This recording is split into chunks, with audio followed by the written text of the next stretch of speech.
Lorsque j'ai ouvert mon sac à main, je me suis figé à la vue d'un étrange appareil à l'intérieur. Sentant que quelque chose n'allait pas du tout, je l'ai apporté directement au poste de police le plus proche. Après l'avoir examiné, un policier s'est approché de moi, le visage tordu par la panique et la peur, et a dit « Danger, madame. Ce n'est pas un gadget ordinaire. » Je suis resté là sous le choc, incapable de croire l'explication que l'officier m'avait donnée. Mais avant de commencer l'histoire, s'il vous plaît, écrivez dans les commentaires de quelle partie du monde vous regardez ceci. N'oubliez pas d'aimer et de vous abonner pour que cette chaîne puisse continuer à se développer et vous apporter encore plus d'histoires fascinantes. L'atmosphère dans la chambre était calme et paisible. Le seul son était le doux ronronnement de la climatisation centrale enveloppant la nuit. Les aiguilles de l'horloge sur le mur bougeaient avec un rythme régulier, marquant exactement 3 heures du matin. Zinnia était encore plongée dans un sommeil calme et lourd. Ses rêves semblaient lointains et flous. Cependant, ce calme a été brisé lorsque le téléphone fixe sur la table de chevet a sonné avec une stridence perçante. La sonnerie a déchiré le silence de la nuit comme un long cri, forçant sa conscience à se frayer un chemin vers la surface. Zinnia s'est réveillée en sursaut, le cœur battant à toute allure.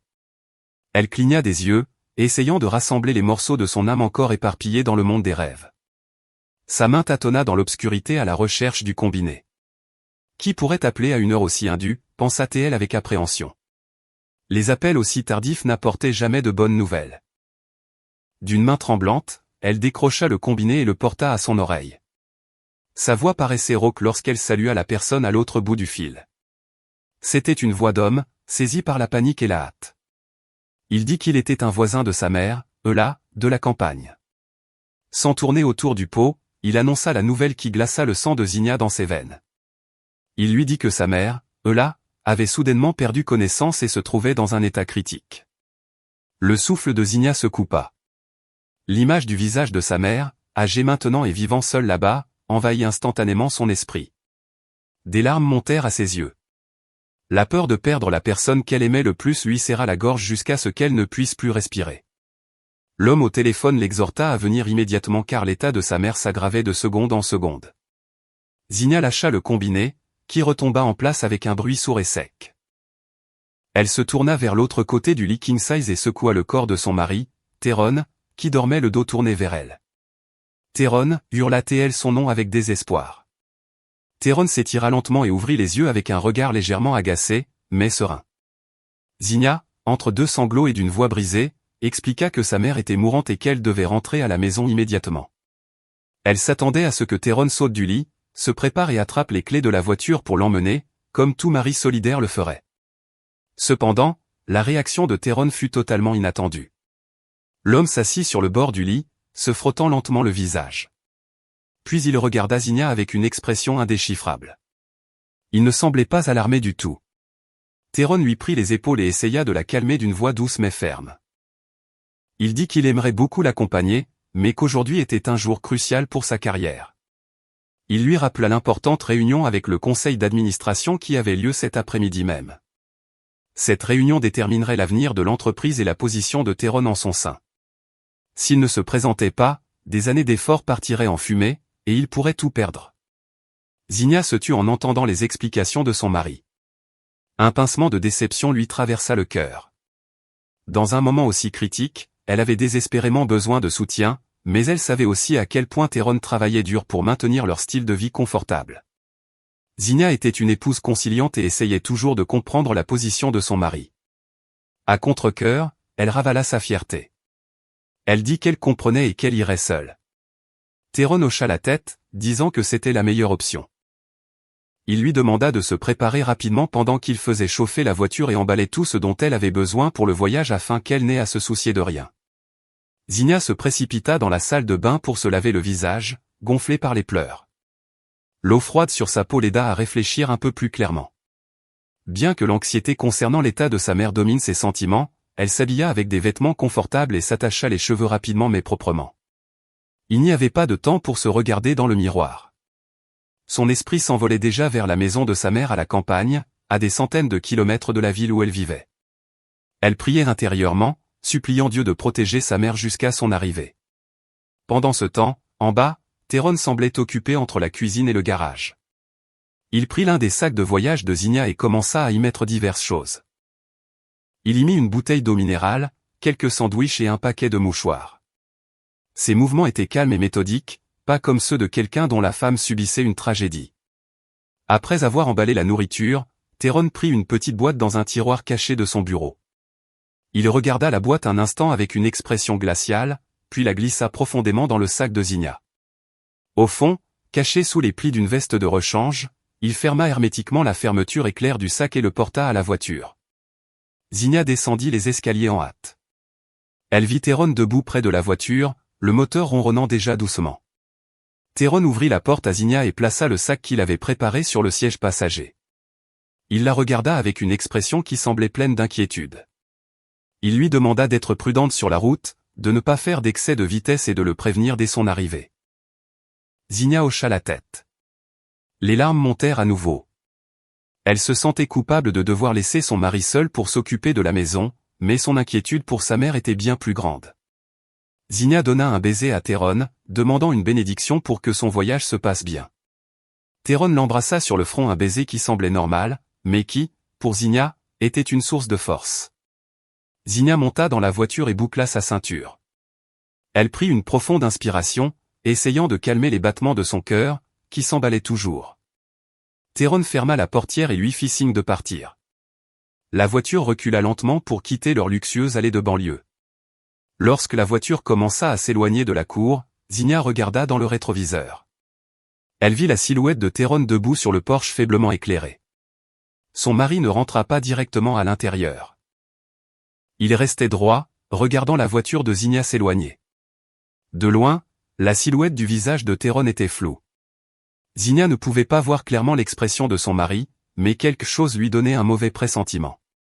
Tyrone sortit son téléphone portable de sa poche et commença à taper quelque chose au lieu de lui dire au revoir de la main comme d'habitude. Zinnia chassa cette sensation étrange. Elle pensa que Tyrone contactait peut-être un collègue pour préparer la réunion. Elle devait se concentrer sur la conduite. Le voyage jusqu'à la ville de sa mère prendrait environ 4 ou 5 heures si le trafic était fluide. À cette heure, l'autoroute serait déserte, et elle pourrait aller plus vite. L'image du visage de sa mère remplit à nouveau ses pensées. Elle espérait que ce ne serait pas la dernière fois qu'elle pourrait voir son sourire. Avec une ferme détermination, Zinnia appuya sur l'accélérateur. Elle lança la voiture à travers l'obscurité du petit matin, laissant derrière elle sa maison et son mari, qui disparut lentement au détour d'un virage. À l'insu de Zinnia, sur le porche de la maison, désormais à nouveau silencieuse, Tyrone esquissa un léger sourire après avoir envoyé un message texte. Il ne rentra pas à l'intérieur pour dormir ou préparer des documents pour la réunion. Au lieu de cela, il marcha calmement vers la cuisine. Il se prépara une tasse de café et s'assit sur le canapé du salon avec une expression de profonde satisfaction, comme si un grand poids avait été enlevé de ses épaules. Le plan qu'il avait méticuleusement élaboré était déjà en marche. Pour lui, le départ de Zinnia cette nuit-là n'était pas un simple voyage pour rendre visite à un parent malade, mais le début d'une fin qu'il attendait depuis longtemps. L'autoroute qui s'étendait devant Zinnia ressemblait à un tunnel noir sans fin. Les lumières jaunâtres des lampadaires passaient les unes après les autres au-dessus de sa tête, créant un rythme hypnotique d'ombre et de lumière. Étant donné qu'il s'agissait du milieu de la nuit, le trafic était très rare. Il n'y avait qu'un ou deux camions de 18 roues se déplaçant lentement sur la voie de droite, transportant des marchandises entre les villes. Sinon, la route n'était que pour Zinnia. Le silence dans l'habitacle n'était rompu que par le son des pneus vrombissant sur l'asphalte et la douce musique gospel que Zinnia écoutait sur le système audio de la voiture à bas volume. Elle avait besoin de ce calme pour garder son sang-froid. Zinnia conduisait à une vitesse considérable. L'aiguille du compteur de vitesse restait stable au-dessus de la limite moyenne. Elle voulait arriver le plus vite possible. Chaque seconde qui passait était une torture pour elle, imaginant sa mère luttant seule contre la mort. Cependant, au milieu de son anxiété, Zinnia commença à remarquer quelque chose d'étrange à propos de son véhicule. Au début, elle pensa que ce n'était que son imagination due à la fatigue et à la somnolence, mais la sensation devint de plus en plus réelle. La voiture, qui normalement glissait en douceur, semblait maintenant un peu plus lourde. Une fine vibration remontait du bas de la voiture jusqu'au volant qu'elle tenait. Ce n'était pas une vibration normale, c'était différent de ce que l'on ressent en frappant une bosse. Cela ressemblait à un bourdonnement bas et constant, comme si quelque chose était attaché au moteur ou au châssis de la voiture et affectait son aérodynamisme. Zinnia essaya de l'ignorer. Elle pensa que la voiture avait peut-être juste besoin d'une vérification de routine que Tyrone aurait pu négliger à cause de son emploi du temps chargé. Elle essaya de rester concentrée sur la route. 1 heure passa et Zinnia était déjà loin de la ville.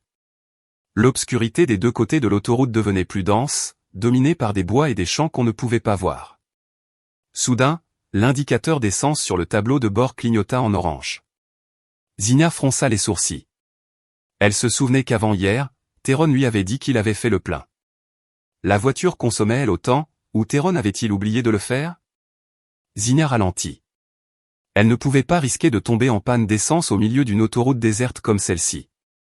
Elle vit un panneau indiquant une aire de repos avec une station-service à environ 3 miles devant elle. Zinnia décida de s'arrêter un instant. En plus de prendre de l'essence, elle voulait utiliser les toilettes et se laver le visage pour se réveiller. Elle mit son clignotant gauche et ralentit alors que la voiture bifurquait vers l'aire de repos. L'endroit semblait désert. Il n'y avait que quelques camions garés avec des chauffeurs dormant à l'intérieur et une berline garée dans un coin éloigné. Les néons de la station-service bourdonnaient doucement, entourés de papillons de nuit. L'employé avait l'air somnole, assis sur un banc près des pompes. Après avoir garé la voiture à côté d'une pompe et demandé à l'employé de faire le plein, Zinnia s'adossa au siège. Son corps était douloureux. Elle attrapa le sac que Tyrone avait préparé pour elle afin de prendre son portefeuille. En fouillant dans le sac, elle sentit un tas de choses emballées assez serrées. Il y avait une bouteille d'eau, les sandwichs et une veste. Zinnia creusa plus profondément pour trouver son portefeuille, qu'elle gardait habituellement dans une poche intérieure du sac, mais au lieu du cuir souple de son portefeuille, le bout de ses doigts toucha une surface froide, dure et métallique. Zinnia fronça les sourcils. Elle ne se souvenait pas avoir quoi que ce soit de semblable dans son sac. Avec curiosité, elle écarta la veste couvrant le fond du sac. Cachée là se trouvait une boîte en métal noir d'environ la taille d'une petite brique. L'objet lui parut étrange. Il n'avait aucune marque, aucune inscription, juste une boîte noire robuste avec quelques fils fins visibles aux joints. Ce qui fit soudainement battre le cœur de Zinnia fut un petit voyant lumineux sur un côté de la boîte, clignotant d'une faible lumière rouge. Lentement, Zinnia sortit la boîte du sac. Elle était assez lourde. Elle la retourna sous le plafonnier de la voiture. Ce n'est pas une batterie externe, pensa-t-elle. Sa forme était trop brute pour être un accessoire électronique courant. Ce n'était pas non plus un modem Internet. Un sentiment de malaise commença à lui envahir la nuque. Pourquoi Tyrone avait-il mis cela dans son sac? Était-ce l'un des outils de travail de Tyrone qui s'était glissé là par erreur? Mais pourquoi était-ce dans son sac de voyage? Et pourquoi cette lumière clignotait-elle comme si l'appareil était actif? Zinnia chercha un bouton pour l'éteindre. Elle avait peur que l'objet ne décharge la batterie ou n'endommage d'autres choses dans son sac. Elle trouva un petit interrupteur sur le côté. Sans réfléchir à 2 fois, Zinnia appuya dessus.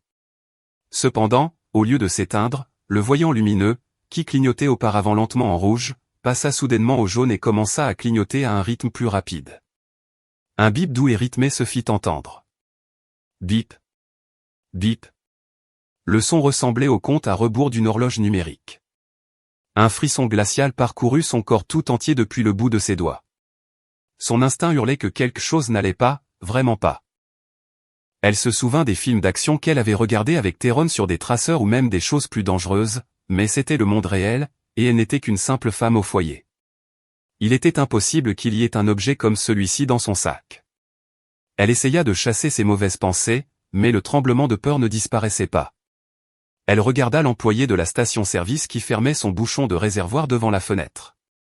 Le monde extérieur semblait normal, mais à l'intérieur de cette voiture, Zinnia sentait qu'elle tenait un mystère mortel. Zinnia replaça l'objet sur le siège passager avec beaucoup de précaution, comme s'il était fait de verre fin et fragile. Elle attrapa son portefeuille d'une main tremblant violemment, paya l'employé pour l'essence sans dire grand-chose, et remonta rapidement la vitre. Elle n'alla plus aux toilettes. Son envie d'uriner disparut soudainement, remplacée par une terreur sans fondement mais très intense. Elle regarda l'objet noir clignotant désormais en jaune. Son esprit était un tourbillon. Devrait-elle appeler Tyrone et lui demander?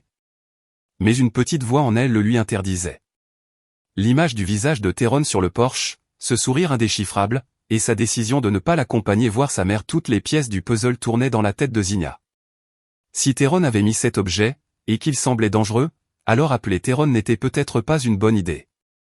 Zinnia prit une profonde inspiration, essayant de se contrôler. Elle ne pouvait pas paniquer. Elle devait découvrir ce qu'était réellement cet objet. Zinnia démarra le moteur, mais elle ne se dirigea pas vers l'entrée de l'autoroute. Son instinct lui disait que continuer le voyage avec cet étrange objet était suicidaire. Elle se souvint qu'environ 3 miles avant l'entrée de l'autoroute, elle avait vu un panneau indiquant le poste du shérif le plus proche. C'était peut-être l'endroit le plus sûr pour le moment. Elle demanderait à la police de l'aider à examiner l'objet. S'il s'avérait que ce n'était qu'un outil de travail inoffensif de Tyrone, elle s'excuserait et continuerait son voyage. Mais si c'était autre chose, Zinnia n'osait pas continuer à y penser. Les mains trempées de sueur froide, Zinnia tourna le volant, sortant la voiture de l'aire de repos par une sortie arrière, s'éloignant de l'autoroute vers une route secondaire sombre et isolée. L'objet sur le siège à côté d'elle continuait d'émettre son bip. Bip, bip. Comme un compagnon de voyage porteur d'un message de mort, Zinnia accéléra à travers la nuit, non plus pour gagner du temps pour sa mère, mais pour sauver sa propre vie d'une terrifiante incertitude. Zinnia fit faire demi-tour à la voiture et entra sur le parking du poste de police, qui semblait désert mais était bien éclairé par des projecteurs. Le bâtiment n'était pas très grand, avec une peinture écaillée et le drapeau américain flottant lentement sur le mât à l'entrée. Il n'y avait qu'une seule voiture de patrouille garée et plusieurs motos de police. Zinnia gara sa voiture un peu loin de l'entrée principale, poussée par un instinct lui disant de garder le véhicule à l'écart du bâtiment. Après avoir coupé le moteur, le silence régna à nouveau, seulement interrompu par le bip rythmé de la boîte noire sur le siège à côté d'elle, qui sonnait désormais de plus en plus menaçant. Les mains toujours tremblantes, Zinnia ramassa la boîte noire. Elle la porta avec précaution, comme si elle portait sa propre vie au creux de sa main. Elle sortit de la voiture et courut vers la réception. L'air froid de la nuit lui glaçait les os et faisait volter des mèches de ses cheveux, mais une sueur froide lui trempait le dos. À l'intérieur du poste, un jeune officier somnolent sur une chaise derrière le comptoir d'accueil se redressa immédiatement en voyant arriver une femme au visage pâle et à la respiration superficielle à une heure aussi isolée. Zinnia posa la boîte noire sur le comptoir en bois de l'officier avec un mouvement raide. Le jeune officier fronça les sourcils, regardant l'objet étrange dont le voyant clignotait rapidement en jaune. Zinnia essaya de parler, mais sa voix resta bloquée dans sa gorge. Elle ne put que pointer l'objet du doigt en balbutiant qu'elle l'avait trouvé dans son sac et qu'elle pensait qu'il était dangereux. L'officier sembla d'abord confus et s'apprêtait à toucher la boîte. Peut-être pensait-il qu'il s'agissait simplement d'un gadget électronique normal, cassé ou perdu. Mais avant que ses doigts ne touchent la surface métallique de la boîte, une voix ferme et autoritaire l'arrêta par derrière. Un homme d'âge mûr en uniforme complet, portant un insigne de détective à la ceinture, sortit d'un bureau intérieur. C'était le détective Vance, le chef du poste, qui se trouvait là à faire des heures supplémentaires pour réviser certains dossiers. Ses yeux aiguisés se fixèrent immédiatement sur la boîte noire posée sur le comptoir. Son visage, auparavant serein, se tendit en quelques secondes. Il ordonna immédiatement au jeune officier de reculer et de s'éloigner du comptoir. Le détective Vance s'approcha lentement, observant le rythme de clignotement de la lumière et les fils minces visibles dans les fissures de la boîte. Sans qu'il la touche, l'atmosphère dans la pièce changea radicalement, devenant oppressive. Le détective Vance regarda Zinnia sérieusement et lui demanda où elle avait obtenu cet objet. Zinnia expliqua d'une voix tremblante qu'elle l'avait trouvé dans son sac lors d'un voyage hors de la ville. Vance hocha lentement la tête et saisit sa radio. Il parla dans des codes de police que Zinnia ne comprenait pas, mais le ton de sa voix était d'une urgence extrême. Il demanda à l'unité EOD, neutralisation des engins explosifs, la plus proche de se rendre sur les lieux immédiatement. En entendant le mot « explosif », les genoux de Zinnia se dérobèrent. Elle dut s'accrocher au bord du comptoir pour ne pas s'effondrer. Le détective Vance conduisit Zinnia vers un long banc à l'écart du comptoir de réception, mais toujours dans une zone sécurisée.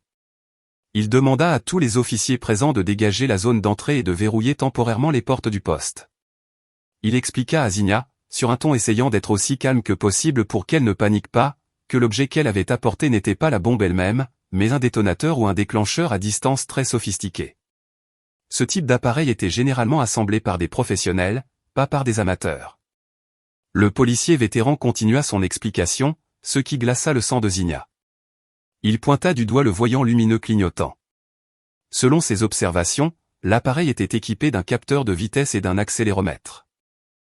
Son mécanisme était conçu pour s'activer pleinement si l'objet se déplaçait à grande vitesse de manière constante, comme dans une voiture sur l'autoroute. La lumière jaune indiquait que l'appareil était en mode veille, attendant que le détonateur principal se déclenche. Si Zinnia avait continué à conduire à plus de 75 miles par heure pendant encore quelques minutes sans s'arrêter, l'appareil aurait envoyé le signal d'activation. Zinnia se couvrit la bouche de la main, étouffant un cri de stupeur. Elle s'imagina seule sur l'autoroute sombre. Si elle ne s'était pas arrêtée pour prendre de l'essence, ou si elle n'avait pas eu la curiosité d'ouvrir son sac, elle aurait pu continuer à conduire à toute vitesse pour arriver à temps pour voir sa mère. L'explication du détective Vance lui fit réaliser qu'elle venait d'échapper à la mort de très peu. Le mauvais pressentiment qu'elle avait eu tout au long du trajet était en réalité un véritable avertissement de Dieu, qui la protégeait encore. Peu de temps après, l'atmosphère dans le poste devint encore plus fébrile. Une camionnette tactique noire de la brigade de déminage arriva sur les lieux, sirènes éteintes pour éviter d'attirer l'attention des voisins. Plusieurs officiers en combinaison de protection complète et casques épais en sortirent, transportant un équipement spécial. Ils sécurisèrent rapidement la boîte noire à l'intérieur d'un caisson de confinement d'explosion. Le détective Vance parla sérieusement avec le chef de l'équipe de déminage, en montrant du doigt la voiture de Zinnia garée sur le parking. Zinnia les regardait discuter avec des visages tendus. De temps en temps, il la regardait avec une expression d'inquiétude. Le détective Vance revint vers Zinnia, qui était toujours assise, paralysée et le visage pâle. Il s'accroupit devant elle pour que leurs yeux soient au même niveau, essayant de lui transmettre un sentiment de sécurité. Il lui demanda doucement, « Qui d'autre avait accès à votre sac et à votre voiture avant votre départ ?» Avec des larmes commençant à tomber de nouveau, Zinnia prononça le nom de Tyrone, son mari. Elle lui raconta comment Tyrone avait préparé le sac, y avait mis de la nourriture et avait fait chauffer la voiture. Elle lui dit aussi la raison pour laquelle Tyrone ne l'avait pas accompagnée, une réunion importante. En entendant l'histoire, la mâchoire du détective Vance se crispa. Il semblait qu'il pouvait déjà assembler les pièces de ce puzzle maléfique. Cependant, il avait besoin de preuves physiques plus solides pour le confirmer. Et ces preuves, il en était sûr, se trouvaient dans la voiture de Zinnia. L'équipe de déminage commença à s'approcher de la voiture de Zinnia avec une grande prudence. Ils utilisèrent des miroirs d'inspection à long manche pour regarder sous la voiture ainsi que des détecteurs de métaux et de produits chimiques. Zinnia observait le processus derrière la fenêtre du poste, accompagnée d'une femme officier qui lui donna une tasse d'eau chaude. Le cœur de Zinnia battait sauvagement, comme s'il voulait sortir de sa poitrine. Elle espérait qu'il ne trouverait rien. Elle espérait que tout cela n'était qu'un grand malentendu ou une très mauvaise plaisanterie. Mais cet espoir s'évanouit lorsque l'un des démineurs fit signe à son partenaire de la main et pointa un endroit sous le siège du conducteur. Un léger mouvement de panique fut visible parmi l'équipe de déminage, mais ils se contrôlèrent rapidement avec un grand professionnalisme. Ils sortirent un petit robot sur chenille pour récupérer l'objet suspect sans contact humain direct. Des minutes passèrent, qui ressemblèrent à des heures de torture. Enfin, les officiers réussirent à détacher un paquet qui était fermement collé au châssis de la voiture. Le paquet fut déplacé et sécurisé dans une zone ouverte qui avait été préparée avec des sacs de sable. Le détective Vance revint dans la pièce où Zinnia attendait. Son visage paraissait beaucoup plus sombre qu'auparavant.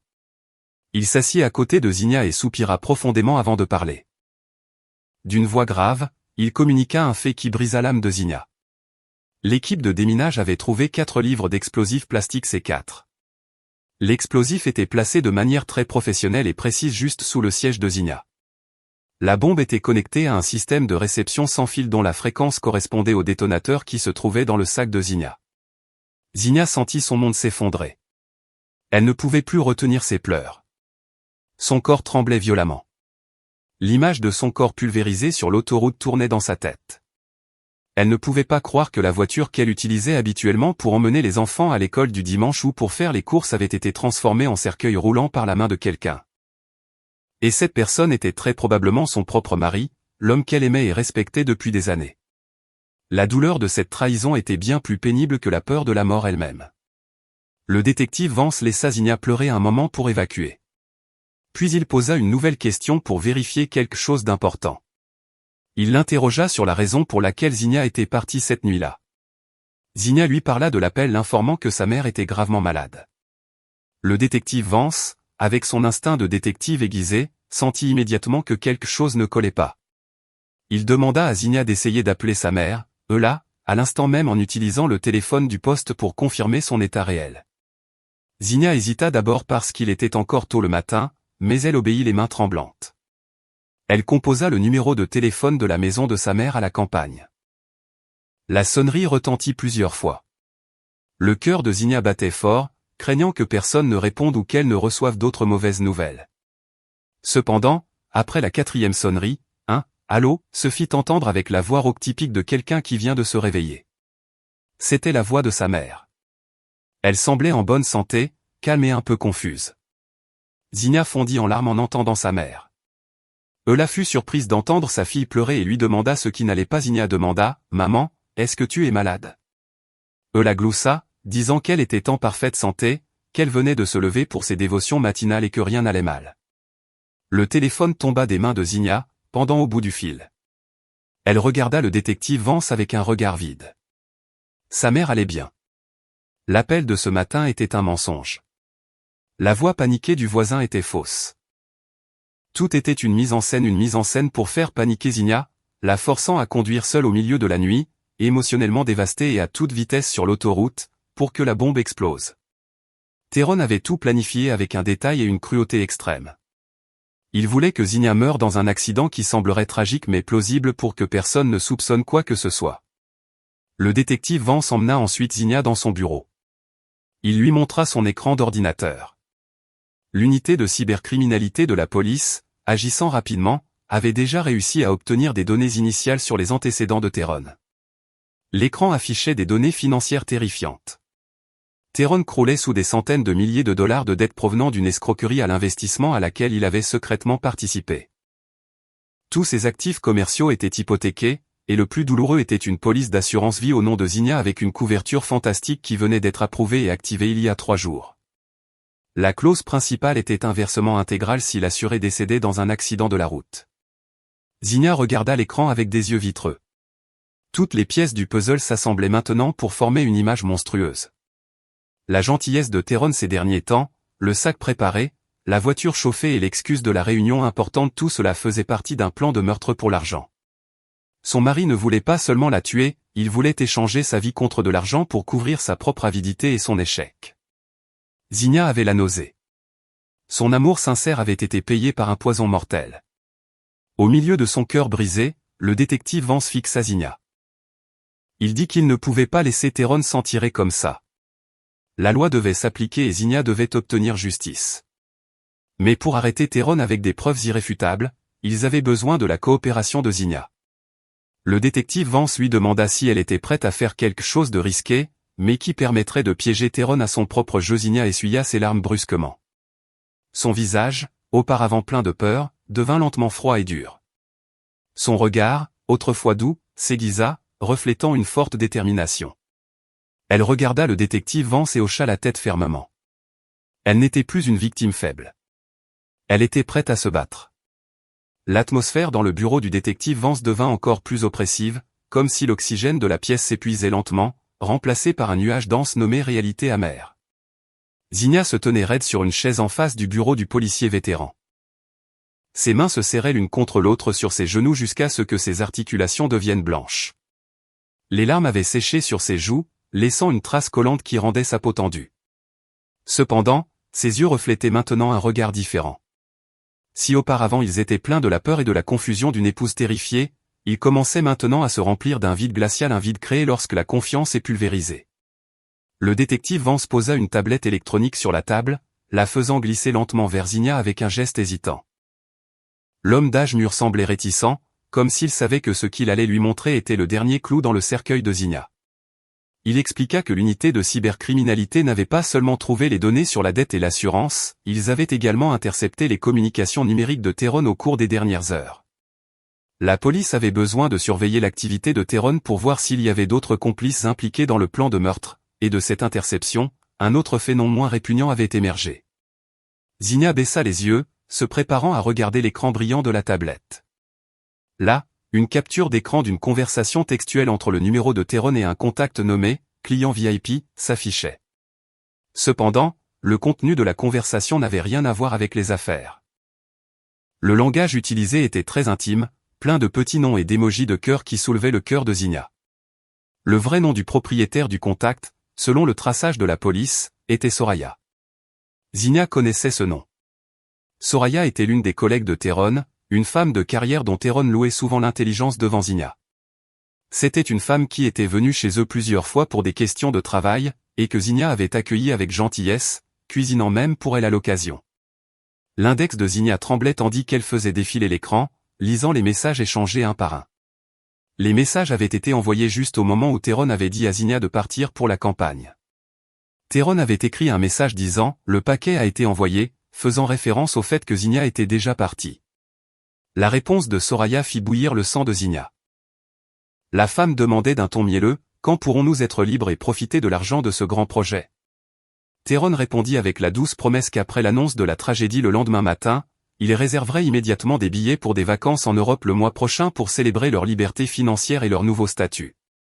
Il s'avéra que l'importante réunion du conseil d'administration, qui était la raison pour laquelle Théron ne pouvait pas accompagner Zinnia, était un mensonge complet. La conversation révélait que cet après-midi, Théron et Soraya prévoyaient d'avoir un déjeuner romantique dans un restaurant exclusif du centre-ville pour célébrer le succès initial de leur plan. Théron voulait se construire un alibi en prétendant qu'il était occupé à travailler pendant que sa femme subissait un accident tragique hors de la ville. La trahison semblait doublement douloureuse pour Zinnia. Théron ne voulait pas seulement la tuer pour l'argent afin de payer ses dettes, mais il voulait aussi se débarrasser d'elle pour une autre femme. Zinnia avait l'impression d'avoir vécu dans un théâtre où elle était la seule à ne pas connaître le scénario. Zinnia reposa lentement la tablette sur la table, comme si l'objet venait de lui brûler le bout des doigts. Elle ferma les yeux, prenant une profonde inspiration, une inspiration qui lui fit mal aux poumons.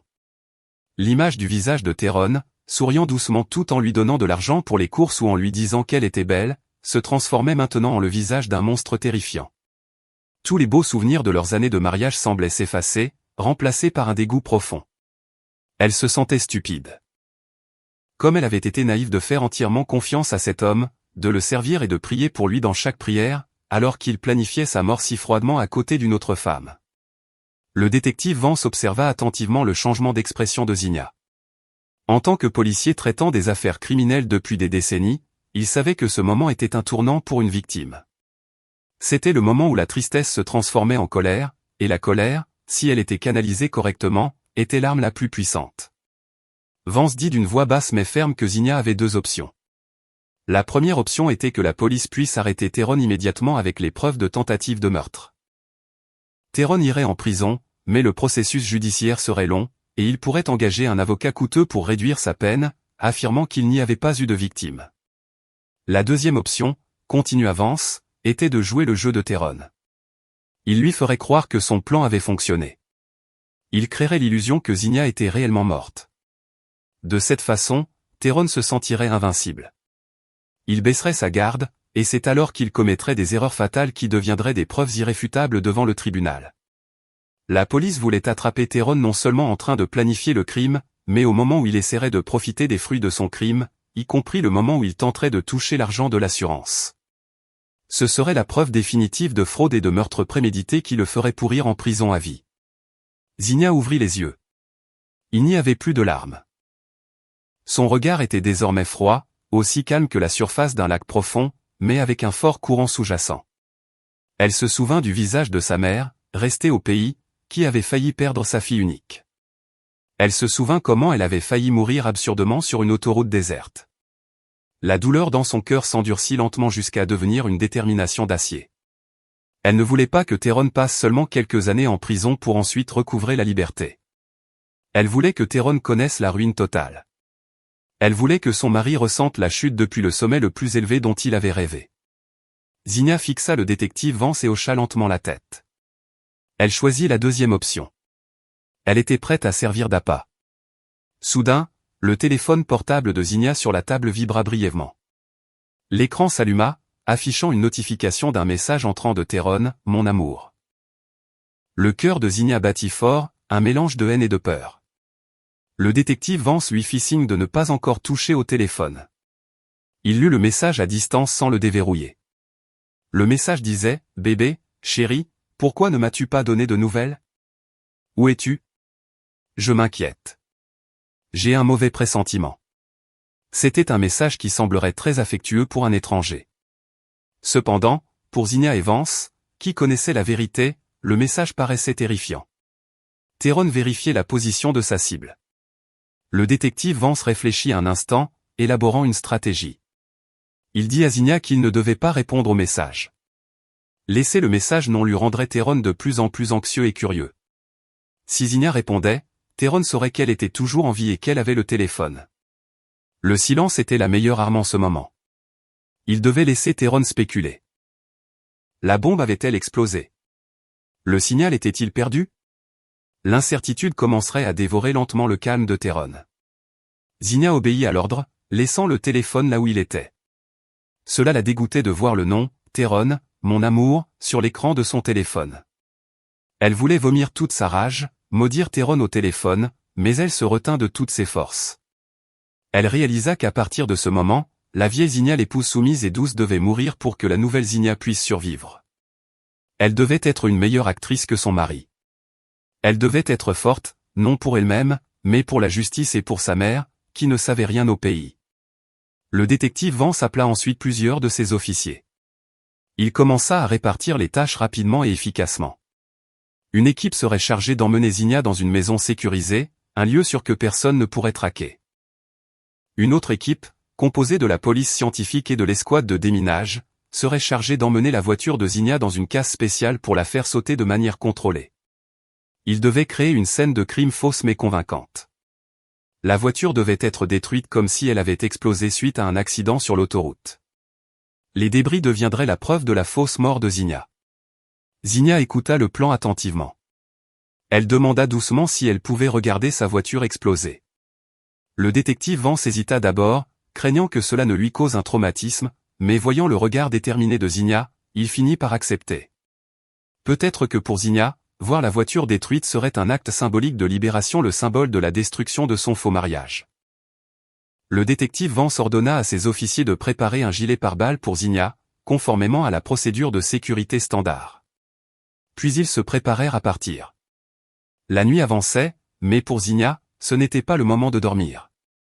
C'était le début d'une guerre silencieuse, une guerre contre la personne qui dormait à ses côtés chaque nuit.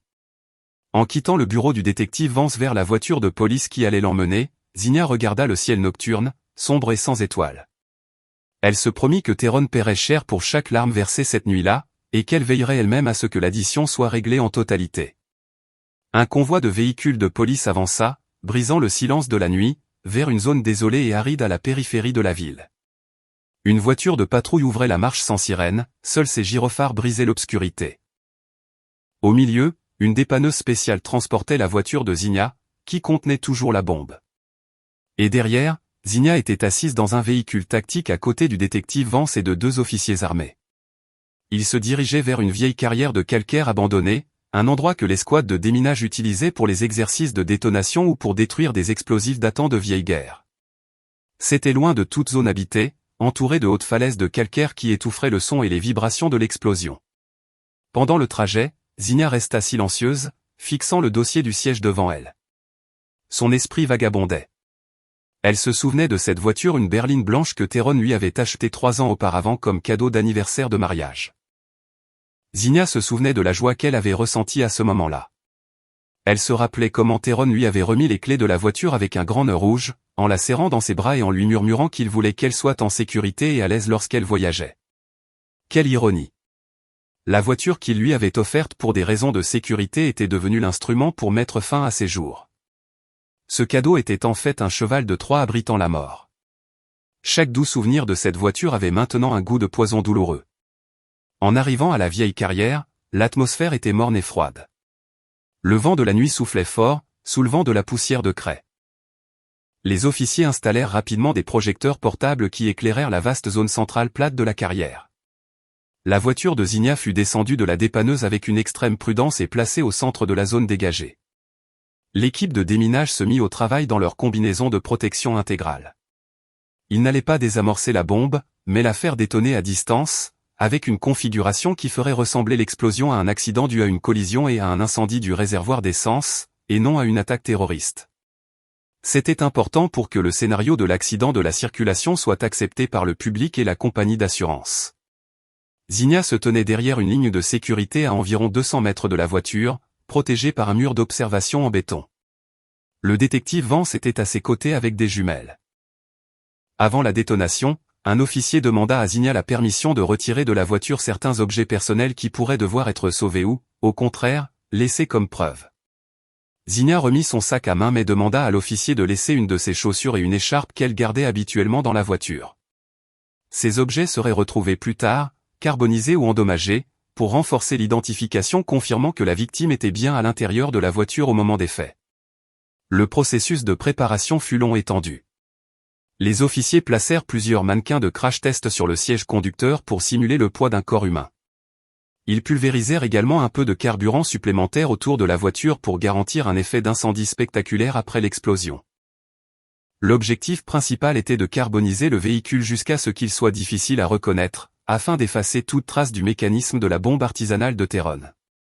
Une fois que tout fut prêt, tout le personnel se retira dans la zone de sécurité. L'atmosphère devint silencieuse. Seul le bruit du vent et le crépitement des radios de police se faisaient entendre. Le commandant de l'escouade de déminage commença le compte à rebours au haut-parleur, 5, 4, 3. Zinnia retint son souffle. Ses mains agrippaient la balustrade devant elle. Ses yeux ne quittaient pas la petite voiture blanche posée seule au milieu du terrain vague. La voiture paraissait si fragile et misérable sous la lumière aveuglante des projecteurs. 2, 1. Détonation. Une explosion assourdissante brisa le silence de la nuit. Une gigantesque boule de feu rouge orangé s'éleva vers le ciel, éclairant les parois de la falaise de calcaire d'une lueur terrifiante. Le sol sur lequel Zinnia se tenait vibra violemment. L'onde de choc de l'explosion frappa son visage comme une gifle d'air chaud. Même si elle se trouvait à une distance de sécurité, le fracas était si fort que ses oreilles bourdonnaient. La voiture blanche disparut instantanément, engloutie par les flammes. Elle fut projetée légèrement dans les airs avant de retomber sous la forme d'une masse de métal tordu et brûlant. Zinnia regardait le feu rugissant, les yeux grands ouverts, sans ciller. La chaleur des flammes semblait consumer les derniers vestiges de ses doutes. En voyant le châssis de sa voiture commencer à fondre et à noircir, Zinnia sentit qu'une partie d'elle-même mourait là aussi. La Zinnia naïve, la Zinnia qui cédait toujours, la Zinnia aveugle à la méchanceté de son mari, tout avait été consumé par le feu en même temps que la voiture. Des cendres de la destruction émergerait une nouvelle figure qui ne s'arrêterait pas tant que justice ne serait pas faite. Une larme roula sur sa joue, non pas de tristesse, mais d'un étrange soulagement. Elle était en sécurité, elle était toujours en vie, et Tyrone ne le savait pas. Après que les pompiers en attente eurent commencé à maîtriser l'incendie, le détective Vance donna le signal à l'équipe des relations publiques de la police. Selon le plan, ils allaient bientôt diffuser des informations limitées au réseau radio de circulation et à certains journalistes locaux de faits divers de confiance. La nouvelle serait diffusée comme un accident impliquant un seul véhicule à la borne kilométrique X, une voiture a pris feu violemment, le conducteur est présumé mort sur place. Cette information était conçue pour parvenir aux oreilles de Tyrone par les chaînes d'information ou les réseaux sociaux, et non par un appel direct de la police, afin que la panique de Tyrone paraisse naturelle. Juste au moment où les officiers aspergeaient d'eau les restes fumants de la voiture, le téléphone portable de Zinnia sonna dans la poche du détective Vance. Le détective regarda l'écran. « Votre mari appelle », dit-il sèchement. C'était un appel téléphonique normal, pas un message WhatsApp. Tyrone commençait peut-être à paniquer parce que son texte n'avait pas reçu de réponse et que son pressentiment s'aggravait, ou peut-être essayait-il d'agir comme un mari inquiet. Vance montra à Zinnia l'écran clignotant du téléphone. Le nom, Tyrone, mon amour, y apparaissait avec une photo de profil de deux souriant joyeusement, une photo du passé qui ressemblait maintenant à une imposture. Zinnia secoua la tête, indiquant de ne pas répondre. Vance laissa le téléphone sonner une fois, 2 fois, 3 fois. La sonnerie résonnait de manière stridente dans le silence post-explosion. À la 4e sonnerie, le détective Vance appuya sur le bouton de rejet, éteignit immédiatement le téléphone et retira la carte SIM. Cette action aurait un effet dramatique de l'autre côté. Pour Tyrone, un téléphone qui rejette l'appel puis s'éteint pouvait être interprété comme une perte de signal ou un téléphone détruit par un événement fatal. Le signe de vie numérique de Zinnia avait été coupé. À partir de ce moment, pour le monde extérieur, Zinnia n'existait plus. Elle était un fantôme. Le détective Vance mit le téléphone éteint dans un sac de preuves, regarda Zinnia et dit « Maintenant, nous attendons sa réaction. Nous allons vous emmener dans une maison sécurisée. Vous ne pourrez contacter personne là-bas, pas même votre mère au pays, jusqu'à ce que nous donnions le signal. Ce sera dur, madame, mais c'est le seul moyen. » Zinnia hocha la tête avec obéissance. Elle regarda une dernière fois les restes de sa voiture, qui n'était plus qu'un squelette de métal noir et fumant. L'odeur de caoutchouc et de métal brûlé imprégnait l'air. Elle se retourna et se dirigea vers la voiture de police sans regarder en arrière. Ses pas étaient fermes et déterminés. Cette nuit-là, elle apprit que la personne la plus proche peut être l'ennemi le plus mortel, et pour le combattre, elle devait devenir quelque chose que son ennemi n'attendrait jamais, une femme qui n'avait plus peur parce qu'elle était déjà morte une fois. L'atmosphère dans le box privé du restaurant, situé au dernier étage d'un gratte-ciel, était calme et exclusive. L'arôme de plats coûteux préparés par un chef de renom se mêlait au parfum des lys frais ornant chaque table.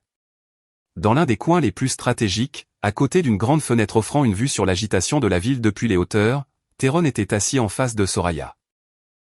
Sur leur table se trouvait un dessert raffiné et 2 verres de jus de fruits importés dont les couleurs scintillaient sous la lumière des lampes en cristal.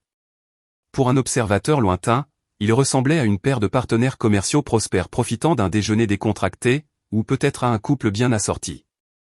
Mais le calme sur le visage de Tyrone n'était qu'un mince masque qu'il portait avec difficulté. Derrière le sourire poli qu'il adressait au serveur lui versant de l'eau minérale, son cœur battait la chamade.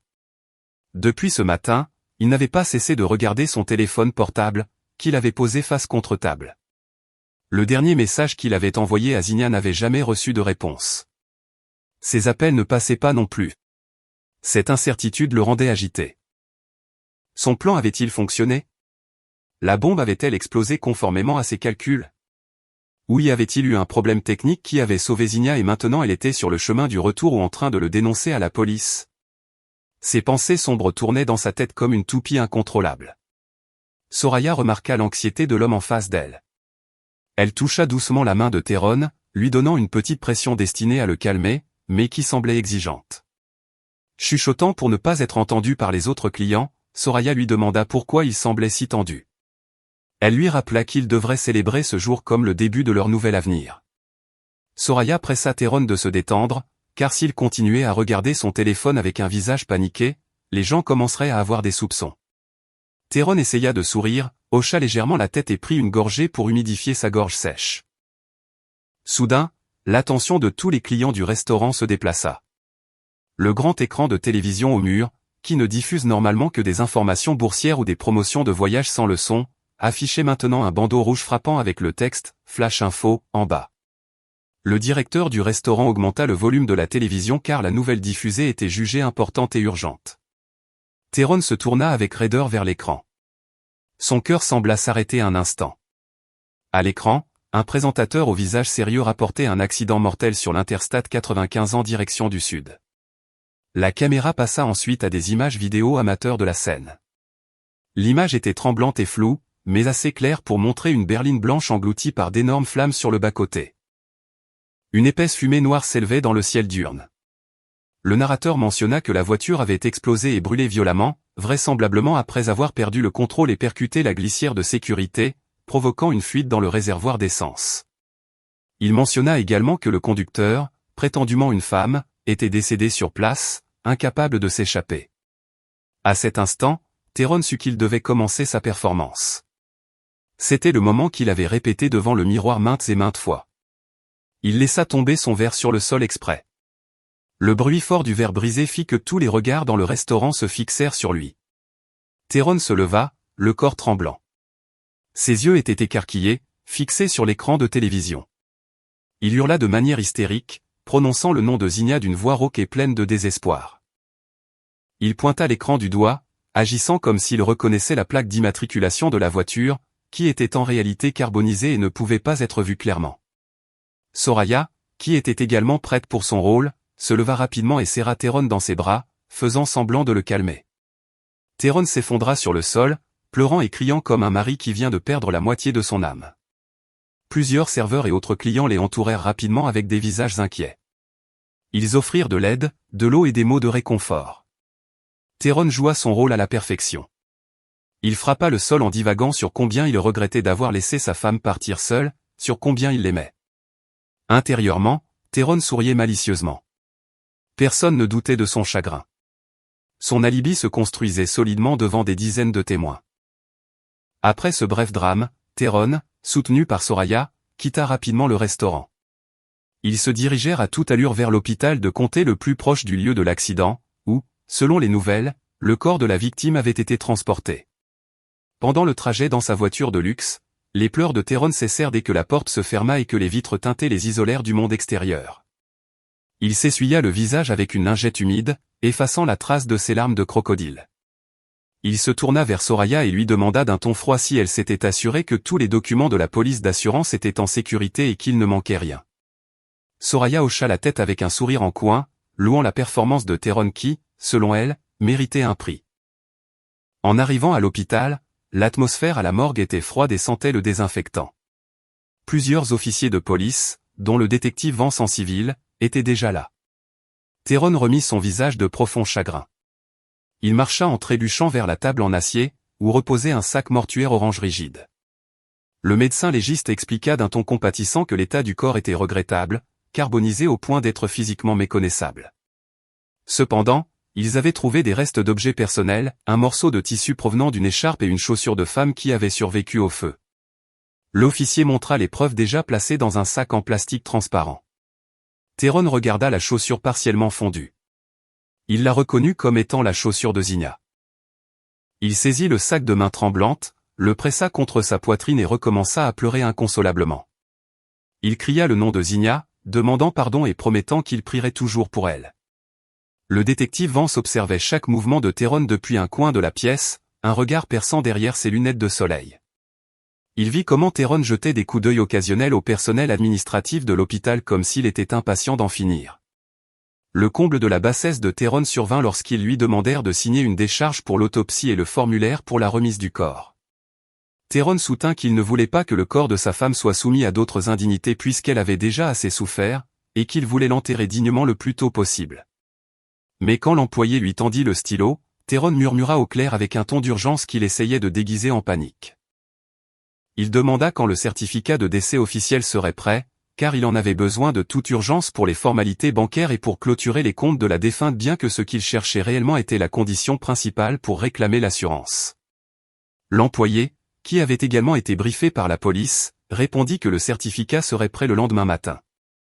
Tyrone hocha rapidement la tête. Ses yeux brillèrent un instant d'une cupidité qu'il ne put cacher. Puis il retourna serrer dans ses bras Soraya, qui se tenait à ses côtés comme une collègue solidaire. Derrière cette étreinte, Tyrone murmura une phrase de victoire à l'oreille de Soraya, « On l'a fait. Ces 2 millions sont à nous. » Soraya lui rendit son étreinte fermement, imaginant déjà les sacs de créateurs et les vacances de luxe dont elle profiterait bientôt. Ils ne réalisèrent pas que dans la pièce voisine, derrière un miroir sans teint, Zinnia se tenait immobile, témoin de toute la scène. Son cœur, auparavant plein d'amour, était désormais complètement gelé, prêt à infliger un châtiment à la hauteur. 3 jours s'étaient écoulés depuis les fausses funérailles. Un nouveau monticule de terre rouge avec une croix en bois portant le nom de Zinnia se trouvait désormais dans le cimetière municipal, mais à l'intérieur il n'y avait qu'un cercueil vide rempli de troncs de bananiers pour faire le poids, un secret que seule la police et Zinnia elle-même connaissaient. Tyrone était maintenant assis seul sur le canapé en cuir dans le salon de sa spacieuse et luxueuse maison. L'atmosphère de la maison était différente. Normalement, à cette heure, Zinnia serait occupée dans la cuisine à préparer le dîner ou à prier dans son petit cabinet de prière près du jardin arrière. Mais maintenant, la maison était silencieuse, un silence qui, au lieu d'être relaxant, pressait ses tympans. Tyrone sirotait son café noir, qui commençait à refroidir.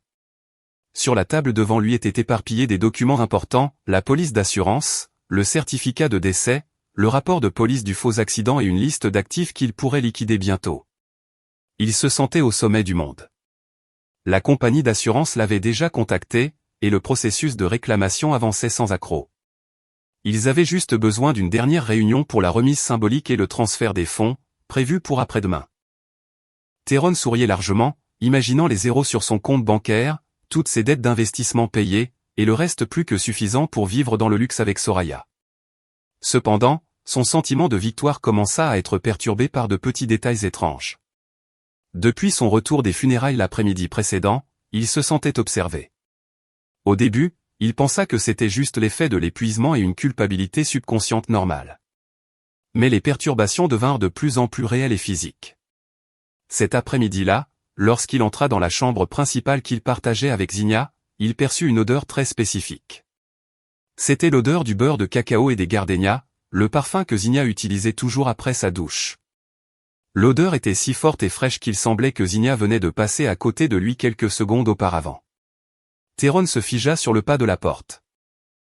Les poils de ses bras se hérissèrent.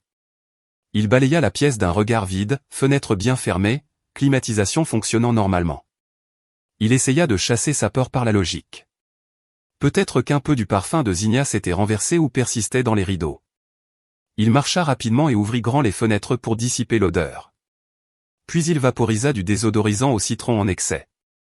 Il ne voulait plus une seule trace de Zinnia dans cette maison, surtout des traces qui pourraient éveiller des souvenirs indésirables. La nuit avançait, et les perturbations continuaient. Alors que Théron était concentré sur le calcul du partage de l'argent sur son ordinateur portable, il entendit soudain un son ténu provenant de l'arrière de la maison. Le son était doux, rythmé et très familier. C'était le son de la musique gospel que Zinnia avait l'habitude de diffuser sur une petite enceinte Bluetooth pendant qu'elle cuisinait ou faisait le ménage. Théron se figea. Son cœur s'emballa. Il savait parfaitement qu'il avait éteint cette enceinte et l'avait rangée dans le débarras parce qu'il n'aimait pas l'entendre. D'un pas hésitant et avec un léger tremblement, Théron marcha vers la source du son. À mesure qu'il s'approchait du petit salon arrière, le son devenait plus clair. Effectivement, sur la table à manger, la petite enceinte blanche était allumée, diffusant ses mélodies à un volume modéré. Théron regarda l'objet avec horreur. Qui l'avait allumé? Il était seul dans la maison. Il avait donné sa semaine à la femme de ménage sous prétexte qu'il voulait être seul pour faire son deuil. Avec un mélange de rage et de peur, Théron saisit l'enceinte et la fracassa contre le sol, la brisant en 1000 morceaux. La musique s'arrêta instantanément, remplacée par la respiration saccadée de Théron dans la pièce, redevenue silencieuse. « Qui est là? Qui joue avec moi » cria Théron. Sa voix résonna sur les murs vides. Il courut vérifier la porte arrière et les fenêtres. Tout était verrouillé de l'intérieur. Aucun signe d'effraction. Une sueur froide commença à couler le long de ses tempes. Il retourna au salon, essayant de se calmer en allumant la télévision à plein volume. Peut-être qu'il y a eu un court-circuit dans l'enceinte et qu'elle s'est allumée toute seule, pensa-t-il, essayant d'être rationnel. Oui, sûrement un appareil électronique bon marché et défectueux. Fatigué par la tension, Théron décida de se coucher tôt. Il est monté au 2e étage, est entré dans sa chambre et s'est dirigé directement vers son lit king size luxueux. Il voulait fermer les yeux et se réveiller le lendemain matin sous un soleil éclatant, espérant que toutes ces sensations étranges auraient disparu. Théron a tiré sa couverture en soie coûteuse et a posé sa tête sur l'oreiller. Cependant, sa tête a heurté quelque chose de dur sous la tête d'oreiller. Il n'a pas senti la douceur des plumes d'oie, mais un objet solide et douloureux. Théron a grogné d'agacement, s'est assis et a tâtonné sous l'oreiller. Sa main a touché une boîte métallique froide. Lorsqu'il a sorti l'objet et l'a examiné à la lueur tamisée de la lampe de chevet, ses yeux sont presque sortis de leurs orbites. Son visage est devenu pâle comme du papier. C'était le détonateur, le déclencheur de bombes noires avec le témoin lumineux qu'il connaissait si bien, l'appareil qui aurait dû être détruit dans l'explosion avec la voiture de Zinnia sur l'autoroute, l'appareil qu'il avait lui-même assemblé et caché dans le sac. Pourquoi était-il ici? Comment était-ce possible? Si le détonateur était ici, qu'est-ce qui avait explosé dans la voiture? Théron a retourné la boîte avec des mains tremblantes. Au dos de la boîte se trouvait un post-it jaune vif. On y lisait un message écrit d'une écriture qu'il connaissait très bien, l'écriture fine et soignée de Zinnia. « Chérie, tu as oublié d'éteindre ça. Quel gaspillage de batterie. » Théron a jeté la boîte à l'autre bout de la pièce comme s'il venait de toucher une braise de l'enfer. Il a reculé jusqu'à ce que son dos heurte l'armoire. Il haletait comme s'il étouffait. Cela ne pouvait pas être un fantôme. Les fantômes ne déplacent pas d'objets physiques. Les fantômes n'écrivent pas de messages sur des postes TS. C'était l'œuvre d'un être humain. Quelqu'un jouait avec lui. Quelqu'un connaissait son secret, et il n'y avait qu'une seule autre personne en dehors de lui qui connaissait les détails du plan de la bombe et du détonateur, Soraya. Les pensées de Théron se sont immédiatement tournées vers sa maîtresse. Soraya savait tout. Soraya était la plus ambitieuse concernant l'argent. C'était sûrement Soraya qui avait pris le détonateur avant que Zinnia ne parte, sans que Théron le sache. C'était peut-être pour le faire chanter plus tard, ou peut-être que Soraya avait conspiré avec quelqu'un pour lui faire peur afin qu'il lui remette tout l'argent de l'assurance. La suspicion et la paranoïa ont instantanément consumé la raison de Théron. Les mains toujours tremblantes, Théron a saisi son téléphone portable et a composé le numéro de Soraya. Dès qu'elle a répondu, Théron ne lui a pas laissé la chance de parler. Il l'a insultée directement d'une voix contenue, mais pleine de colère. « Tu penses que c'est drôle, Soraya ? Qu'est-ce que tu as mis sous mon oreiller ? Tu veux jouer avec moi, hein ?» À l'autre bout du fil, Soraya semblait confuse et venait de se réveiller. « De quoi parles-tu, Théron ? Je suis dans mon appartement en train de dormir. »« Tu dois rêver. »« Ne mens pas, » a hurlé Théron. « Le détonateur est dans ma chambre en ce moment même avec une note écrite par Zinnia. Tu étais la seule au courant pour cet appareil. Tu veux me faire chanter, c'est ça ? Tu veux garder tout l'argent ? » Soraya a commencé à s'énerver d'être accusée sans raison. « Tu es fou, Théron ? Comment serais-je allé chez toi ? Je n'ai pas les clés. Et pourquoi garderais-je une preuve de notre crime ? Tu dois avoir des hallucinations à cause du stress. Prends une pilule. » Soraya a raccroché unilatéralement. Théron a jeté le téléphone sur le lit. Il s'est tiré les cheveux de frustration. Si ce n'était pas Soraya, alors qui ? Zinnia pourrait-elle être encore en vie ? Impossible. Les informations l'avaient confirmé. La police l'avait confirmé. Il avait même vu les restes de la chaussure brûlée de Zinnia. Le corps était carbonisé. Alors qui ? Théron a regardé autour de sa chambre luxueuse, qui ressemblait maintenant à une prison. Les ombres dans les coins semblaient bouger de manière menaçante. Pour la première fois de sa vie, Théron se sentait très petit et impuissant face à un ennemi invisible. Il ne savait pas que chaque recoin de sa maison était désormais équipé de caméras de microsurveillance installées par l'équipe de l'inspecteur Vance. Et dans une maison sécurisée loin de là, Zinnia regardait un moniteur, observant la peur de son mari d'un regard froid et impitoyable. Ce matin-là, le soleil brillait intensément dans le ciel, comme s'il se moquait de l'obscurité enveloppant le cœur de Théron. L'homme se tenait devant le grand miroir de sa chambre, ajustant la cravate en soie bleu foncé qu'il portait. Il masquait les cernes sous ses yeux avec un peu de poudre. Il tentait d'enfouir profondément les vestiges de la terreur de la nuit précédente sous un costume italien coûteux. C'était le grand jour, le jour de la collecte de la prime d'assurance de 2 millions de dollars. Théron s'est convaincu que les événements de la nuit passée, la musique, le parfum et le détonateur sous l'oreiller n'étaient que l'œuvre d'un plaisantin, ou peut-être un effet secondaire d'un stress excessif. Dès que l'argent serait sur son compte, il vendrait la maison immédiatement et emménagerait dans un nouveau Penthouse avec Soraya.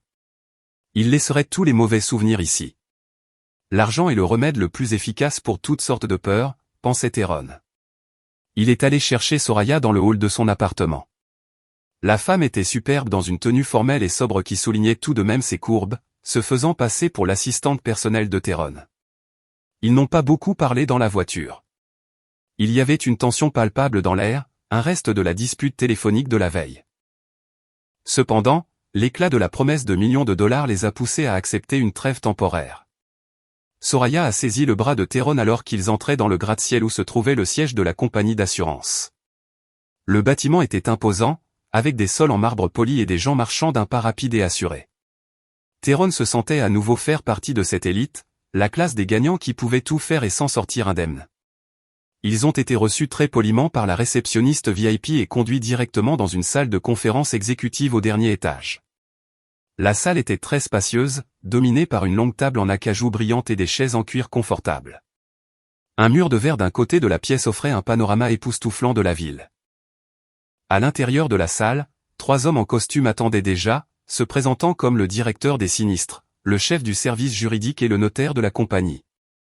Ils ont accueilli Théron avec des visages compatissants, exprimant une fois de plus leurs condoléances pour la tragédie que sa femme avait subie. Théron a affiché son meilleur visage de douleur, hochant faiblement la tête et disant merci d'une voix tremblante et feinte.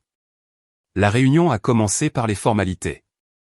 Le directeur des sinistres a loué Théron pour être un client très méticuleux et responsable, ayant pensé à la protection future de sa femme bien-aimée, même si le destin en avait décidé autrement. Théron écoutait les éloges le cœur gonflé d'orgueil, tout en essayant de garder une apparence humble. Soraya s'est assise à côté de lui, a ouvert un carnet et a fait semblant de prendre des notes sur les points importants. Bien que ses mains tremblent d'excitation, les documents de règlement étaient empilés soigneusement devant Théron. Il ne manquait que la signature finale et la vérification biométrique. Théron sentait que la victoire était à portée de main. Il pouvait presque sentir la texture de l'argent au bout de ses doigts. Cependant, l'atmosphère de la pièce a changé soudainement lorsque le chef du service juridique a déclaré qu'avant la signature, il y avait une procédure standard de la compagnie consistant à examiner la chronologie des événements comme formalité pour la documentation interne. Il a demandé la permission de projeter une brève présentation vidéo sur le grand écran de projection au bout de la salle. Théron a acquiescé, détendu, pensant que la vidéo ne serait qu'un profil de l'entreprise ou un résumé des données de sa police d'assurance.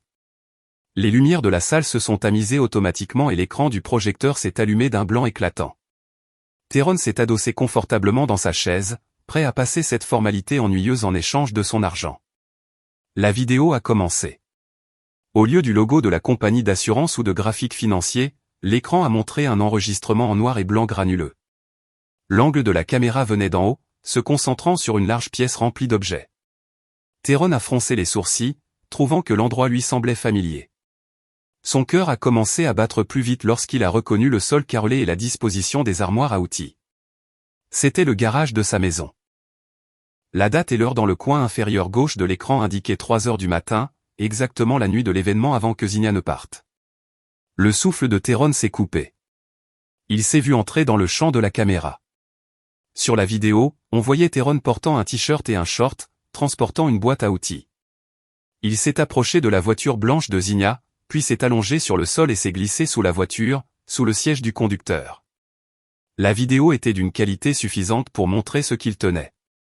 Ses mains s'affairaient à assembler quelque chose, fixant un paquet qui ne faisait manifestement pas partie du moteur de la voiture. Quelques minutes plus tard, Théron est ressorti de sous la voiture, s'est épousseté les mains et a sorti une petite boîte noire le détonateur tout en souriant largement vers le capot de la voiture, comme s'il venait d'achever une œuvre d'art. Le sang semblait s'être retiré du corps de Théron. Son visage est devenu d'une pâleur de cire. Il s'est figé sur sa chaise. Ses yeux étaient écarquillés, fixés sur l'écran qui montrait maintenant son visage en gros plan à partir d'une autre caméra cachée dont il ignorait l'existence. Maintenant, il se souvenait. Cette caméra, une petite caméra qu'il avait installée il y a 1 an pour surveiller sa femme de ménage qu'il soupçonnait de voler de la nourriture, mais il avait oublié de l'éteindre et avait oublié que les données s'enregistraient automatiquement sur le cloud. Théron s'est tourné, terrifié, vers Soraya. Le visage de Soraya était tout aussi pâle. Sa bouche était restée ouverte d'incrédulité. La femme a lentement éloigné sa chaise de Théron, comme s'il était une maladie contagieuse et mortelle.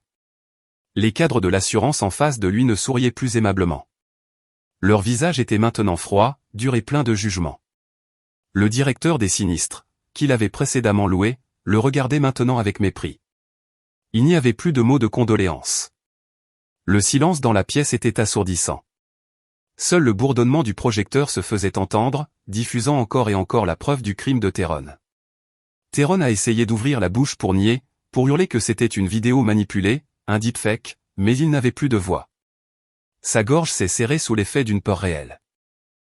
Il a réalisé qu'il était entré de son plein gré dans la gueule du loup. Soudain, la présentation à l'écran s'est arrêtée et a été remplacée par de grandes lettres rouges, demande refusée. Preuve de meurtre prémédité. Au même moment, les lumières de la salle se sont rallumées avec une intensité totale, éblouissant les yeux de Théron. Le bruit du verrou de la porte de la salle tournant a été clairement entendu. Théron s'est tourné avec des mouvements saccadés vers la porte. Il espérait que ce n'était qu'un cauchemar. Il espérait se réveiller dans sa chambre et que rien de tout cela ne soit réel. Mais quand la lourde porte en acajou s'est ouverte lentement, les espoirs de Théron ont volé en éclats. La silhouette qui est entrée dans la pièce lui a fait pousser un cri étouffé. Il a reculé jusqu'à ce que sa chaise de bureau bascule en arrière. Il est tombé sur la moquette, rampant à reculons, tremblant violemment, comme s'il voyait un fantôme sorti de sa tombe pour réclamer vengeance. La silhouette s'est arrêtée, droite, dans l'encadrement de la porte, illuminée par la lumière vive du couloir, créant une silhouette élégante mais intimidante. C'était Zinnia. Pas un fantôme, pas une ombre, mais la vraie Zigna, vêtue d'une élégante robe bleu marine, les cheveux soigneusement attachés. Son visage était frais, ses joues roses et saines, bien loin de l'image du cadavre carbonisé qui avait tourmenté l'esprit de Térone. Zigna est entrée calmement. Chaque claquement de ses talons sur le sol en marbre résonnait comme le marteau d'un juge dictant une sentence de mort. Derrière Zigna se trouvait l'inspecteur Vance, en uniforme complet, accompagné de 2 policiers armés de fusils d'assaut. Fantôme. Démon. Va-t'en, a hurlé Térone de manière hystérique, se couvrant le visage de ses bras. Ses jambes donnaient des coups dans le vide. Il a complètement perdu la raison pendant un instant. Pour lui, voir Zigna vivante était logiquement impossible. Il était sûr que la bombe avait explosé. Il avait vu la vidéo aux informations. Il avait vu sa chaussure brûler. Alors comment était-il possible que cette femme soit ici? Et Soraya, assise dans un coin de la pièce, criait aussi de peur. Elle essayait de se cacher derrière la table de conférence. Son corps tremblait violemment, réalisant que son jeu était terminé. Zigna s'est arrêtée à 2 pas de Térone, qui était recroquevillé pathétiquement sur le sol. Elle a regardé son mari, l'homme qu'elle considérait autrefois comme son guide, son protecteur et l'amour de sa vie. Maintenant, il n'était plus qu'un lâche avide. Il n'y avait plus d'amour dans le cœur de Zigna, ni de tristesse. La seule chose qui restait était de la pitié, de voir jusqu'où un être humain peut tomber pour de l'argent. D'une voix calme mais tranchante comme une dague, Zigna a dit « Je ne suis pas un fantôme, Térone. Je suis vivante. Ta belle-mère à la campagne est en bonne santé, et je suis en bonne santé aussi. Celui qui est malade, c'est toi gravement malade, rongé par l'avidité. » En entendant la vraie voix de Zigna, Térone a abaissé lentement ses bras. Il l'a regardée avec des yeux rouges et larmoyants. Son cerveau essayait de traiter la réalité. Tu es vivante, a-t-il murmuré d'une voix rauque. Mais la voiture. L'explosion. L'inspecteur Vance a fait un pas en avant, se tenant aux côtés de Zigna, et a expliqué d'un ton ferme et autoritaire. Tout cela était une mise en scène de notre part, monsieur Térone. Nous avons provoqué l'explosion de manière contrôlée pour vous tendre un piège. Nous voulions voir jusqu'où vous iriez, simulant votre chagrin avant d'essayer de collecter cet argent sale. Et il s'avère que vous n'avez même pas attendu que la terre sur la tombe de votre femme soit sèche. Le policier vétéran a ensuite procédé à la lecture de ses droits. Il a déclaré Térone en état d'arrestation pour plusieurs chefs d'accusation, tentative de meurtre avec préméditation, fraude à l'assurance et falsification de documents publics. Soraya, entendant le mot prison, a paniqué. Elle est sortie de sa cachette et a pointé Térone du doigt. C'était son idée, monsieur l'agent. Il m'a forcé. Il m'a menacé. C'est Térone qui a fabriqué la bombe. Je ne savais rien. Je le jure, je suis une victime, a hurlé Soraya, essayant de se sauver en sacrifiant son amant, exactement comme des serpents s'entre-dévorant. Térone a regardé Soraya avec incrédulité. La trahison répondait à la trahison. Espèce de serpent. C'est toi qui m'as mis la pression parce que tu avais besoin d'argent pour ton train de vie. C'est toi qui m'as donné l'idée de l'assurance. Térone s'est levé pour attaquer Soraya, mais 2 policiers l'ont plaqué rapidement. Ils ont plaqué le corps de Térone contre la table de conférence, lui ont tordu les bras dans le dos et lui ont passé des menottes en métal froid. Clic, le son des menottes se refermant était le plus beau son que Zigna ait jamais entendu. Soraya n'a pas été épargnée non plus. Elle a hurlé alors qu'une policière lui passait les menottes et l'entraînait hors de la pièce. Térone, désormais impuissant, le visage pressé contre la table, s'est tourné pour regarder Zigna une dernière fois. Son regard était suppliant, essayant de la manipuler une fois de plus. Zigna, bébé, pardonne-moi. C'était un moment de folie. S'il te plaît, dis à la police que c'est un malentendu. Nous pouvons recommencer, mon amour. Je t'aime. Zigna s'est penchée, approchant son visage de l'oreille de Térone. Elle a souri légèrement, un sourire plein de satisfaction et de libération. Garde ton amour pour les murs de la prison, Térone. Et pour ce qui est de l'assurance, ne t'inquiète pas. Cet argent ne sera jamais collecté, mais tes dettes, elles, t'attendront toujours. Profite bien de ton enfer sur terre. Zigna s'est retournée et est sortie de la pièce sans regarder en arrière, laissant Térone hurler son nom alors qu'il était emmené par la police. 6 mois plus tard, le matin dans une petite ville au pied des collines était incroyablement paisible. L'air frais et pur caressait le visage de Zina alors qu'elle était assise sur le porche d'une simple ferme. Dans sa main, elle tenait une tasse de thé au jasmin chaud. À côté d'elle, sa mère, Eula, était assise tranquillement, se coiffant les cheveux, qui étaient maintenant complètement blancs. Toutes deux profitaient de la vue sur les champs verdoyants s'étendant devant la maison. Plus de klaxons, plus d'appels téléphoniques à minuit, plus de peur.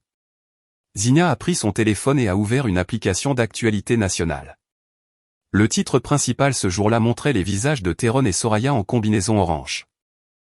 Le titre disait en grosses lettres, peine maximale pour les auteurs de la tentative de meurtre sur épouse pour l'assurance, prison à VIE sans possibilité de libération conditionnelle et saisie de tous les biens pour payer les dettes. L'article mentionnait que le juge n'avait trouvé aucune circonstance atténuante pour Théron, car son crime était considéré comme extrêmement sadique et planifié. Théron passerait le reste de sa vie derrière les barreaux seul, ruiné et humilié par le pays tout entier. Soraya a été condamnée à 20 ans de prison pour sa complicité. Zina a lu la nouvelle sans expression particulière. Sa haine s'était dissipée lentement, remplacée par une profonde gratitude. Dieu l'avait sauvée d'une manière extraordinaire. Elle avait récupéré les droits de la maison héritée de son père après que le tribunal a annulé toutes les transactions illégales de Théron, et elle a vendu cette maison pleine de mauvais souvenirs pour démarrer une entreprise de culture hydroponique à la campagne avec sa mère. L'argent de la vente de la maison était plus que suffisant pour mener une vie simple mais heureuse. Bébé, ton thé va refroidir. La voix douce de sa mère a tiré Zina de ses pensées. Zina s'est tournée et a souri sincèrement à sa mère. Oui, maman. Qu'est-ce que tu regardes sur ce téléphone avec autant de sérieux, a demandé sa mère innocemment. Eula n'a jamais connu les terribles détails de la bombe. Zina lui avait seulement dit qu'elle avait divorcé parce que Théron avait été arrêté pour une affaire de fraude, afin de ménager la santé cardiaque de sa mère. Rien, maman. Juste des nouvelles d'une mauvaise personne qui a fini par avoir ce qu'elle méritait, a répondu Zina en éteignant l'écran de son téléphone. Elle a posé l'appareil de côté. Zina a pris une gorgée de son thé chaud, sentant la chaleur se propager dans tout son corps. Elle a regardé les moineaux voler à travers la cour, libre et indépendant, tout comme elle l'était maintenant. Elle n'était plus la femme ayant peur de perdre son mari. Elle était une femme qui avait redécouvert sa propre force. La grande tempête était passée, et maintenant le ciel au-dessus de sa tête était clair et sans un seul nuage. Zina a fermé les yeux un instant, rendant grâce intérieurement, puis a ri de bon cœur quand sa mère lui a raconté une blague sur les poules du voisin. La vie était belle, et Zina venait de commencer à vraiment vivre. Avez-vous aimé l'histoire, et de quelle ville m'écoutez-vous? Merci infiniment pour votre gentil soutien. J'attends vos commentaires sur l'histoire avec impatience. Sur l'écran, vous pouvez voir 2 nouvelles histoires de vie que je vous recommande vivement. Il y en a tellement d'autres sur ma chaîne, n'oubliez pas de vous abonner. À bientôt dans la prochaine histoire de vie. Avec amour et respect.